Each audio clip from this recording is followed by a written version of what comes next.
বলি, এই যে রাস্তাটা দেখতে পাচ্ছেন, এই রাস্তার মধ্যে এই যে প্রাইভেট কার গুলো দেখতে পাচ্ছেন, এই পুরো রাস্তাটা ভাই কয় ফুট? কাজীরদড়ি থেকে লালখান বাজারে যাওয়ার সময় রাস্তাটা এই দেখতে পাচ্ছেন, এখান দিয়ে সবগুলা গাড়ি রাস্তার মধ্যে নো পার্কিং করে রাখছে। এগুলা ভাই একটা দুইটা না, এখানে লেডিসিন ব্লুর পাশ থেকে এখান দিয়ে যেটা রাস্তা দেখছো, দুইটা গাড়ি যাওয়ার রাস্তাও নেই। এই সবগুলা গাড়ি এভাবে নো পার্কিং করে চলে গেছে।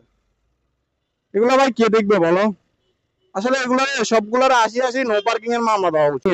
সবগুলা গাড়ি এখানে নো পার্কিং করে রাখছে, মানে সবগুলা গাড়ি দাঁড়া করা রাখছে।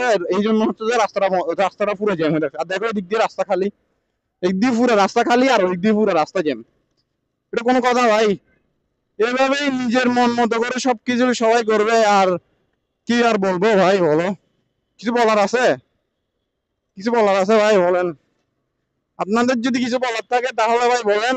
এই গাড়িগুলো কিন্তু প্রতিনিয়ত এভাবে এখানে দাঁড়া থাকে, হয়তো কিছুদিন আগে কিন্তু এইসব এগুলো দেখি নাই। সময় নষ্ট করতেছে, এটাই আমি মনে করবো।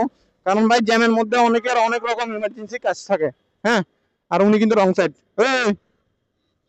রং রোডে পড়ে দিয়েছে।